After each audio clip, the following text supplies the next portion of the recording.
Muy buenas a todos. Vamos a comenzar una nueva semana. Vamos a estudiar un nuevo periodo histórico de nuestra historia, ¿vale? En este caso de la historia de España, aunque tiene también incidencia en el resto del mundo. En este caso es la monarquía hispánica de los Austrias, ¿vale? Se trata de una nueva de un nuevo linaje que se implanta en la península ibérica, en este caso es la casa de los Austrias, ¿vale? Deciros que lo que es el documento principal sobre el que va a versar la explicación es este, ¿vale? Que es un pequeño resumen que yo os he hecho con los diferentes monarcas de la dinastía de los Austrias, ¿vale? Es importante señalar una cosa, ¿vale? Voy a ir, aunque el grueso de la explicación va a versar sobre este documento, que va a hacer que yo también os lo voy a enviar para que lo tengáis, es cierto que yo voy a ir indagando por diferentes documentos, ¿vale? Sobre los que yo me apoyo para la explicación, como si estuviésemos en clase, ¿vale? Pero el que vais a tener vosotros, el que yo os voy a subir, es este, ¿vale? Que os lo he preparado yo, que está resumido con las ideas principales y que al fin y al cabo es lo que yo quiero que os quedéis, ¿vale? Pero que yo voy a utilizar algún que otro documento para ayudarme en la explicación y sobre todo ayudaros a vosotros a que lo comprendáis. Vale, comenzamos. ¿Qué es lo que vamos a trabajar en este tema de la monarquía de los Austrias? Vamos a resumirlo, ¿vale? Vamos a ver el imperio de Carlos V, vamos a ver el imperio bajo Felipe II y vamos a ver el declive del imperio. Vale, importante, esto. Aquí tenemos la dinastía de los Austrias. Como veis, proviene de los reyes católicos, que ahora lo veremos. ¿Vale? Cómo se organiza esta nueva dinastía en la península ibérica. Es importante esto que os voy a decir. La dinastía de los Austrias se divide en dos, ¿vale? Los Austrias mayores, que son Carlos I y Felipe II, y los Austrias menores, que son Felipe III, Felipe IV y Carlos II. ¿Por qué esta distinción? Pues preferiblemente porque Carlos I y Felipe II coinciden, ¿vale? Con el gran auge del imperio. Y en el caso de los Austrias menores coinciden con el declive del imperio. ¿Vale? Una vez quedado esto claro, comenzamos la aplicación. Vamos a situarnos un poco de dónde venimos, lo que vimos en temas anteriores. Acordaros que estamos en la era de los descubrimientos, hemos visto los reyes católicos, ¿vale? Y descendiente de los reyes católicos, por el caso de la madre, por Juana la Loca, tendremos el primer Austria, que será Carlos I de España y Carlos V de Alemania. Se le puede llamar de las dos formas, ahora veremos el porqué. Es importante entender que durante este siglo XVI la monarquía hispánica estará gobernada por Carlos I y Felipe II, ¿vale? De la dinastía de los Habsburgo o Austria, podéis utilizar cualquiera de los dos nombres, ¿vale? ¿Por qué de los Austria? Porque su procedencia, digamos, que es principalmente de la región de Austria, ¿vale? Ambos reyes, tanto Carlos I como Felipe II, pues regentaron el mayor imperio de la época, ¿vale? Crearon un gran imperio cuyos dominios se extendían por Europa, América e incluso Asia. Acordaros que ya os puse la famosa frase de Felipe II de "en mi imperio nunca se pone el sol", ahora veremos el porqué, ¿vale? Importante este imperio porque ejercerá un papel hegemónico, es decir, un papel superior sobre las demás potencias en la política internacional. Digamos que fue la época de mayor auge del imperio hispánico, ¿vale? Sin embargo, es cierto y debemos de recalcar que estas inmensas posesiones digamos que comportaron constantes problemas y guerras, que ahora lo veremos, tanto en el interior como en el exterior de la península ibérica, ¿vale? Afectará principalmente la famosa guerra de religión, que ya lo veremos, ¿vale? Pues vamos a empezar poco a poco y vamos a ir viendo Austria por Austria, ¿vale? Nos centraremos principalmente en los Austrias mayores, pero también veremos algo de los Austrias menores. Y vamos a ir viendo poco a poco cómo se crea este gran imperio, ¿vale? Que ya os digo que se extenderá incluso hasta el siglo XIX, hasta el famoso desastre del 98. ¿Vale? Pues comencemos. Vale. Por aquí comenzamos. ¿Vale? Fijaros.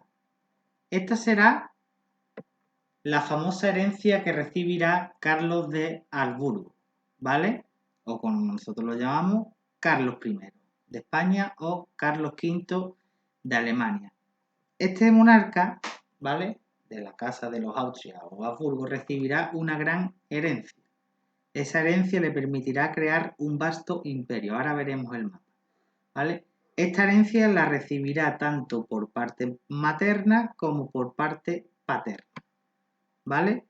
Fijaros, su padre será Felipe el Hermoso y su madre será Juana la Loca. Estos, digamos que son, fijaros de Juana la Loca, ¿de quién es hija? Juana la Loca es hija de los reyes católicos, de Isabel de Castilla y de Fernando de Aragón, ¿vale? Los reyes católicos que estudiamos en el tema anterior, ¿vale? Carlos I, pues digamos que heredará territorios de la familia de sus abuelos que gobernaban en Borgoña, Castilla, Aragón y Austria, y reunió bajo su autoridad pues unos amplios dominios a ambos lados del océano Atlántico, e incluso, ¿vale? Será proclamado emperador. Vamos a ver esta. Fijar, la gran herencia que recibe Carlos V, ¿vale? Por parte de su padre y por parte de su madre. Acordaros, ¿vale? Que a su vez lo reciben de sus propios padres, es decir, de los abuelos de Carlos I. Fijaros, de Maximiliano de Habsburgo, de la casa Austria, recibirá todos los territorios de Austria y el derecho al trono del imperio alemán, es decir, a proclamarse emperador. Esto es importante, ¿vale? Porque será una de las grandes diferencias entre Carlos I y Felipe II que veremos a posteriori, ¿vale?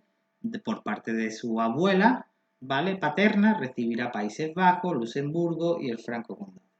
Ahora nos vamos a su parte materna, ¿vale? En el caso de sus abuelos, a su abuelo Fernando recibirá la corona de Aragón y posesiones en Italia y Sicilia. Y por parte de Isabel recibirá la corona de Castilla y todas las posesiones de los territorios americanos que vimos en el tema anterior. En resumen, fijaros todo lo que heredará toda esta zona de Europa, más, acordaros, todos los territorios que irá conquistando poco a poco en América. Aquí se ve claramente, ¿vale? Herencia de Isabel de Castilla en rojo, herencia de Fernando de Aragón en naranja, herencia de su padre, Felipe I, ¿vale? Flandes y el Franco Condado, herencia de Maximiliano, su abuelo, todo el Sacro Imperio Romano Germánico, que acordaros, esto implica también el título de emperador, ¿vale? Y estas serán algunas de las posesiones que él irá conquistando. Como veis, acordaros que este es el documento que yo os voy a pasar, que es el documento en el que nos basamos. Aquí lo tenéis todo bien explicado, ¿vale? Pues ahora bien, Carlos I deberá hacer frente a una serie de conflictos, ¿vale? Tanto desde el punto de vista interno, es decir, en la propia península ibérica, como conflictos en política exterior. Vale, importante. Carlos I era un rey que fue preparado para ser monarca, pero hablaba muy poco español, ¿vale? Hablaba principalmente alemán. Entonces, digamos que destinó un poco la política interior a una serie de ayudantes suyos y eso mostró cierto descontento tanto de los castellanos como de los aragoneses, ¿vale? Además, no solo es que no sabía entenderse bien, sino que no mostró tampoco el interés que esperaban tanto el reino de Castilla como el reino de Aragón para poder gobernar de forma adecuada todos los asuntos internos que estaban ocurriendo en la península ibérica. Y esto va a generar una serie de revueltas. Por un lado, la famosa revuelta de las comunidades en Castilla y la revuelta de las Germanías en Aragón. ¿Vale? Esta revuelta, ya os digo, el principal objetivo o el motivo por el que se crea es por el descontento, ¿vale? Hacia el nuevo rey, es decir, Carlos I de España, de la dinastía de los Habsburgo. ¿Por qué el descontento? Lo vuelvo a repetir. Porque digamos que no se centró 100% en los asuntos internos de la península ibérica, sino que se centraba más en los asuntos del resto de sus territorios, como puede ser el Sacro Imperio Germánico, como puede ser el reino de Austria, ¿vale? Que ya os digo, acordaros, todos pertenecen a Carlos I, todo este territorio pertenece a Carlos I, ¿vale? Es el famoso Imperio Español. Esto es lo que os acabo de explicar, ¿vale? El levantamiento de comuneros y las germanías. Vale, los conflictos exteriores. Los conflictos exteriores se centrarán principalmente en tres focos. 1. Conflicto contra Francia. 2. Conflicto contra el Imperio Turco. Y 3. Conflicto contra los príncipes alemanes. ¿Vale? Vamos a ir uno por uno y lo vamos a definir muy brevemente. ¿Vale? Vámonos de nuevo al documento nuestro y empezamos. El primer conflicto, el que hemos visto, el conflicto de Francia. ¿Contra quién? Contra el rey Francisco I. ¿Por qué este conflicto entre Carlos I y Francisco I, rey de Francia? Pues principalmente porque era su gran rival, era el gran rival a batir. Eran dos potencias que estaban en extensión con el interés de hacerse con el máximo territorio por todo el mundo y también por parte de Europa. Entonces era inevitable que ambos se enfrentasen, ¿vale? Digamos que Francisco I era uno de los grandes opositores a Carlos I, ¿vale? Por eso se enfrentaron tanto. ¿Cómo acaba todo? En una guerra, ¿vale? Donde los austrias derrotan a los franceses en la batalla de Pavía y en Saint-Quentin, ¿vale? En eso acaba este conflicto. Vamos al segundo conflicto, el conflicto contra los turcos, ¿vale? Recordaros qué ocurre con los turcos en 1453. Los turcos son un imperio en expansión, es una amenaza turca.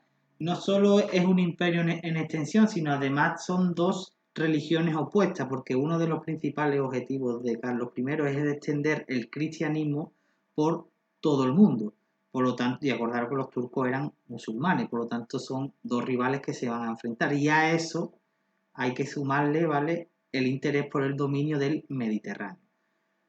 Pues entonces esto llevará, mejor dicho, a un enfrentamiento entre los turcos y Carlos I, que este conflicto durará tanto, ¿vale?, que le pondrá fin su hijo Felipe II, el otro Austria Mayor. Y pasamos al tercer conflicto, el conflicto contra los príncipes alemanes. Digamos que esto es principalmente, ¿vale?, un conflicto religioso. ¿Por qué? Nosotros no hemos visto la famosa reforma católica porque es algo muy complicado y muy difícil de explicar a la distancia, por lo tanto vamos a hacerlo brevemente, ¿vale?, para que os quedéis con dos o tres ideas principales.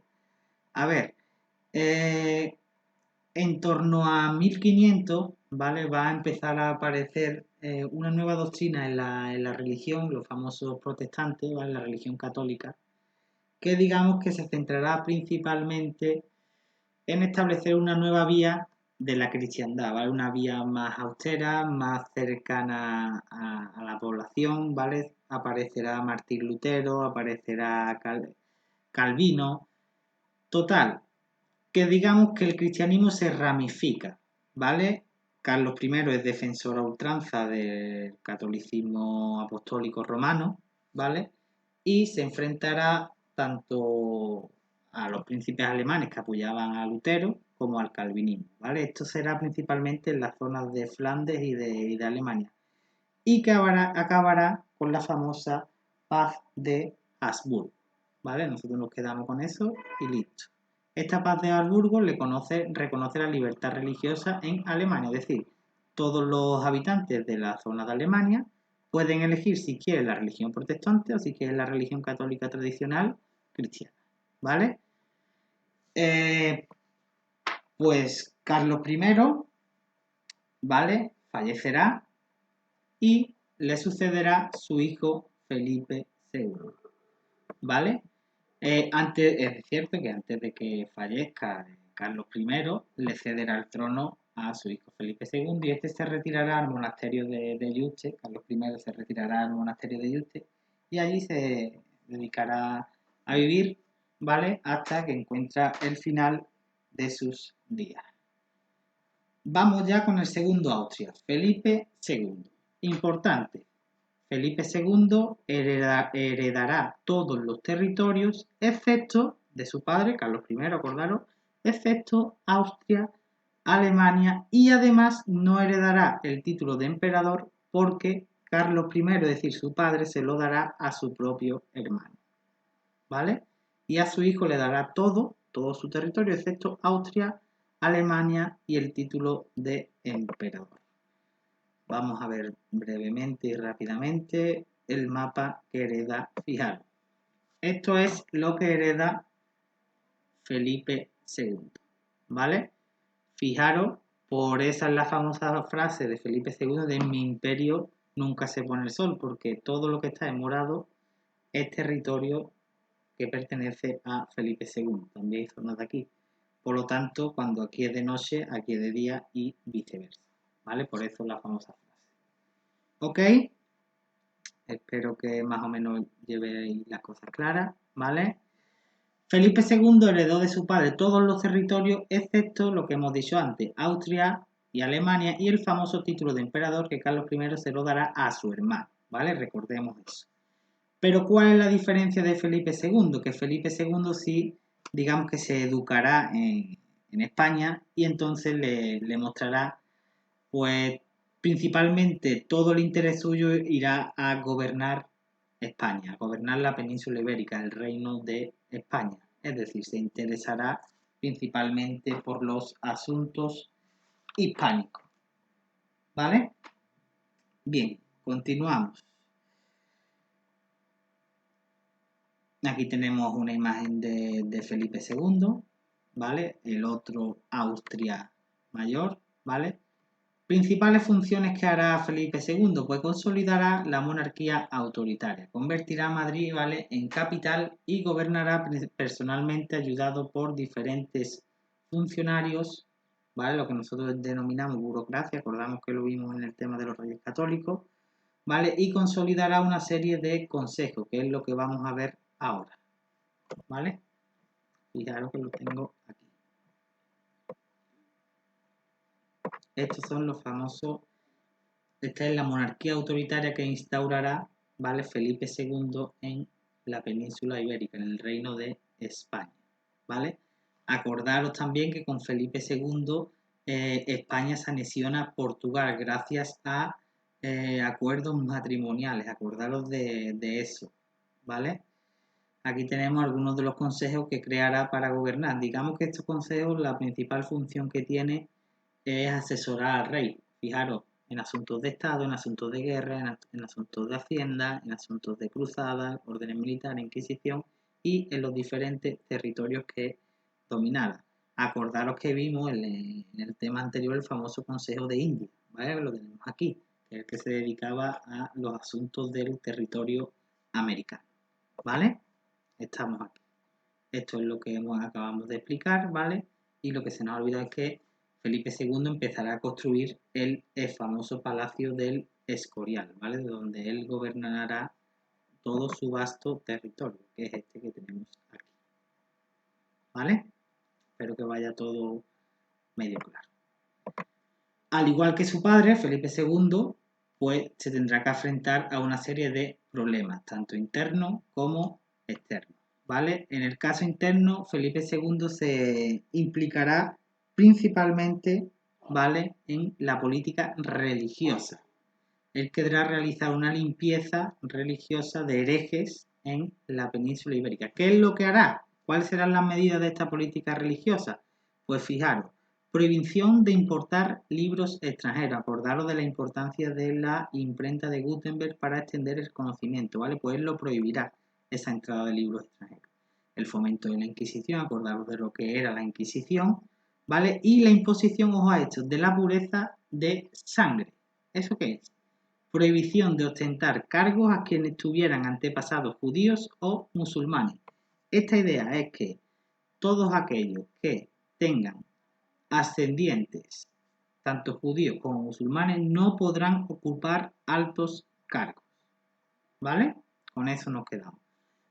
Pero no solo estas medidas que implanta Felipe II al principio son las adecuadas, sino que él da un paso más, ¿vale? Ante estas políticas religiosas que establece Felipe II, pues se va a producir una sublevación morisca en las Alpujarras, ¿vale?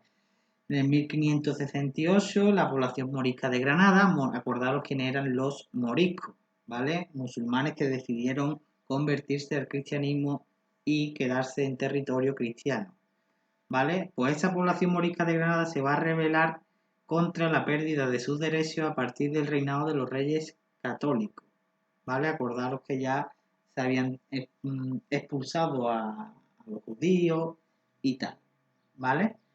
Entonces, ¿qué es lo que ocurre? Fijaros, se va a producir esta sublevación morisca en las Alpujarras a causa de la prohibición de usar su lengua, vestido o costumbre. Con todas las medidas que había implantado anteriormente Felipe II, acordado la prohibición de los libros, el fomento de la Inquisición, la imposición de la pureza de sangre, pues da un paso más. Y es que prohíbe usar lengua, vestido y costumbre musulmana, ¿vale? Y además, un paso más.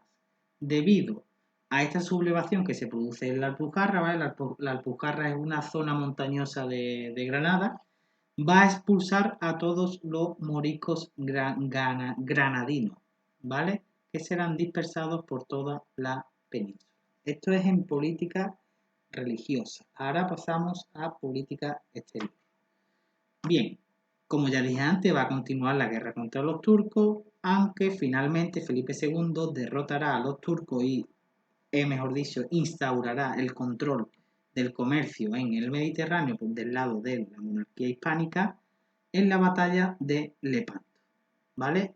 Además, se enfrentará por un conflicto matrimonial, ¿vale? Contra Inglaterra y enviará la famosa Armada Invencible. No sé si os suena, si la habéis escuchado, ¿vale? Son una serie de barcos que partirán del norte de España con dirección a, digamos que, invadir Inglaterra, ¿vale? Pero el resultado fue bastante negativo porque, según cuenta la leyenda, fueron enfrentados por un fuerte temporal que, digamos que destruyó toda la flota española. Volvemos a tener una nueva rebelión en la zona de Flandes. Acordaros que esto eran zonas donde existía ese conflicto religioso, en este caso son los seguidores de Juan Calvino, ¿vale? Cuyo resultado será la división en dos zonas de Alemania, de Holanda, perdón. La zona norte será protestante, ¿vale? Y la zona sur será católica. La zona norte es lo que hoy es Holanda y la zona sur es lo que hoy es Bélgica, los que famosos Países Bajos, ¿vale? Ese conflicto, digamos que tendrá como resultado eso. Y por último, lo que ya he mencionado antes, la anexión de Portugal en 1581 por parte de Felipe II, gracias a un acuerdo matrimonial. Y ya pasamos a el declive del imperio, que es en el caso en el siglo XVII. ¿Vale? Acordaros, el siglo XVI es un siglo de auge y de crecimiento del imperio que coincide con los famosos Austrias mayores, Carlos I o V de Alemania y Felipe II. Pues en este caso, los Austrias menores coinciden en el siglo XVII, ¿vale? Y coinciden con el declive del imperio.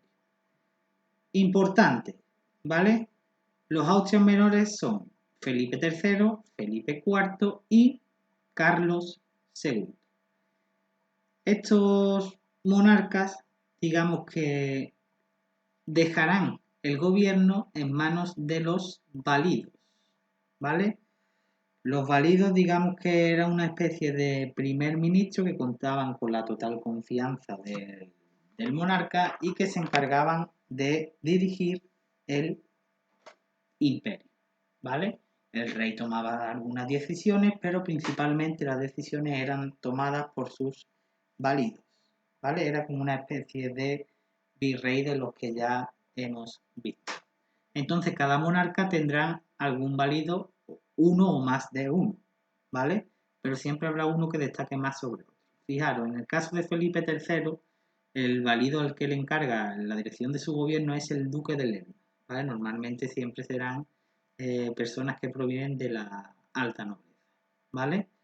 Con Felipe III se va a lograr la expulsión definitiva de los moriscos de todos los reinos hispánicos.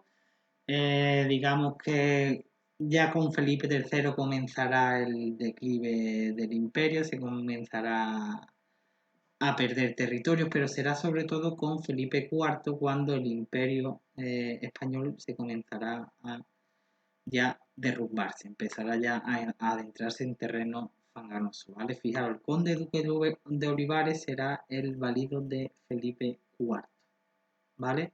Su reinado coincide con la Guerra de los 30 años en Europa. Esta guerra terminará con la Paz de Westfalia, que reconoce la independencia de Holanda y hace evidente el declive del imperio de los Austrias. Digamos que esta guerra de los 30 años principalmente pues va a ser un conflicto político, pero también va a ser a la vez un conflicto religioso, ¿vale? Ya anteriormente ha aparecido los famosos tercios españoles, que eran un fuerte ejército, ¿vale? Un fuerte ejército que se encargaba principalmente de combatir en las zonas de Flandes, de Alemania, etcétera, ¿vale? Entonces, repasando, acordaros que Felipe III, Felipe IV y Carlos II, pues digamos que van a empezar a desatender el gobierno, ¿vale? Preocupando más por mantener la renta y su prestigio, por lo tanto, delegarán sus funciones en los válidos, ¿vale? Estamos repasando un poco, por si lo habéis perdido. En el caso de Felipe III lo dejará en el duque de Lerma, que será su valido. Acordaros que los validos actuaban como jefe de gobierno, ¿vale? Y le restaban cada vez más protagonismo al monarca, al rey, ¿vale? En el caso de Felipe IV será el conde duque de Olivares. Y en el caso de Carlos II, aunque ahí no aparezca, a ver si queréis, yo os lo digo para que lo tengáis, ¿vale? Él dejará principalmente el gobierno en manos de Juan José de Austria, ¿vale? Que será su marido.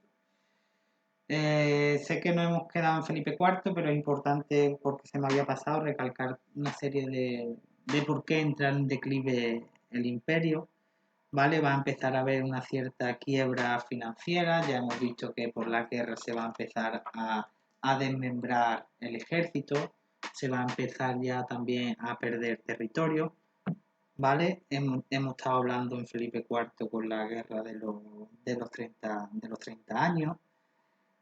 En definitiva, esta guerra va a enfrentar, como ya he dicho, y ya volvemos a recapitular y nos situamos por donde nos dejamos, ¿vale? Que fue la guerra de los 30 años. Esta guerra va a enfrentar principalmente, como ya he dicho, a los príncipes alemanes protestantes contra el emperador, ¿vale? Contra Felipe IV. El conde duque de Olivares fue partidario de entrar en esa guerra, pero en este caso al lado de Austria, ¿vale? Para mantener la hegemonía de los Habsburgo en Europa y frenar el protagonismo de Francia, porque recordaros que Francia era, digamos, un rival muy fuerte para los Austrias, ¿vale? Como ya he dicho antes, el conflicto acabará con la famosa paz de Westfalia. Pero no solo eso, sino vuelve a haber un nuevo enfrentamiento contra Francia, ¿vale? En este caso, esta guerra contra Francia nueva finalizará con la famosa paz de los Pirineos, ¿vale? Por la cual el imperio hispánico va a perder territorio en los Países Bajos, en la zona del Rin, el Rosellón y en Cerdeña, ¿vale? Al norte de los Pirineos. No es la isla de Cerdeña, ¿vale? Es una zona al norte de los Pirineos conocida como Cerdaña. Todas estas zonas que acabo de nombrar pasarán a manos de el rey de Francia, ¿vale? Sé que es un poco lioso todo esto, pero lo tenemos que aprender, ¿vale? Sobre más que nada quedarnos con los conflictos que se van quedando, con algunas de las paz y listo, ¿vale? Y además también tuvo que aceptar el matrimonio entre el rey de Francia, Luis XIV, y la princesa española María Teresa, ¿vale? Esta unión, ya lo veremos después, provocará la llegada de la dinastía de los Borbones a nuestro país. Vale, y llegamos al último conflicto de Felipe IV. En este caso, en 1640 se van a producir rebeliones en varios reinos contra el gobierno del conde duque de Olivares, ¿vale? Estas revueltas serán en Portugal, serán en Cataluña, digamos que son revueltas, ¿vale? Por la famosa unión de armas, que aunque ahí no lo haya puesto, pero digamos que la unión de armas es una idea que tuvo el conde Duque de Olivares para crear un ejército común, ¿vale? Para crear un ejército a cuyo sustento no solo se centre principalmente el reino de Castilla, sino también complemente ese sustento al ejército. Cuando hablo de sustento hablo económico, ¿vale? Para engrandar el ejército. También contribuya el reino de Aragón, ¿vale? Y también la de Portugal, como ya he dicho, será principalmente en Cataluña y Portugal. La de Portugal, esa revuelta acabará creando de nuevo el reino de Portugal, que se independizará de España, ¿vale? Y aquí llegamos ya a Carlos II, ¿vale? Será el último rey Austria en la península ibérica, ¿vale? Porque después de este rey, que muere sin descendencia, ¿vale? Este rey no tuvo hijos descendientes, se va a producir la famosa guerra de sucesión, ¿vale? Que eso ya la veréis en cuarto, porque con el periodo con el que se comienza, pero yo ya os adelanto que esta guerra de sucesión lo que implicará principalmente es a un cambio de dinastía. Acordaros que en los dos siglos anteriores, siglo XVI y siglo XVII, estará la dinastía de los Austrias, y en el siglo XVIII, cuando se comienza en el año 1700, que es cuando comienza este conflicto, esta guerra de sucesión, se cambiará la dinastía de los Austrias por la dinastía de los Borbones, ¿vale? Y comenzará a gobernar el famoso Felipe V o Felipe de Borbón, ¿vale? Que será descendiente de la familia francesa, como ya vimos en el punto de antes. Pues nada, aquí ha acabado la explicación. Sé que es un poco ferregoso, ¿vale? Pero lo he intentado condensar y resumir, ¿vale? Las cuatro ideas principales con las que quiero que nos quedemos, ¿vale? Con los principales conflictos internos, tanto en política interior como en política exterior. Acordaros principalmente de, digamos que dividir, ¿vale? A los Austrias en el siglo XVI, acordaros que son los Austrias mayores, Carlos I y Felipe II.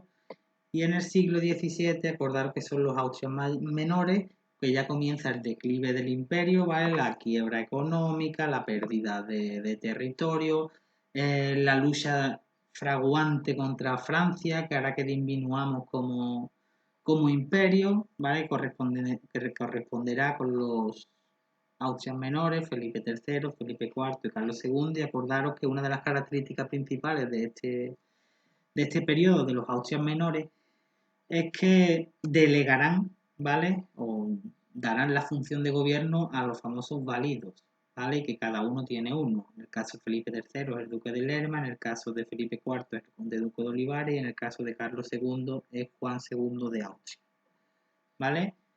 Pues nada, hasta aquí ha llegado este breve fragmento de explicación de la monarquía hispánica de los Austrias, que ocuparon la península ibérica durante dos siglos principalmente.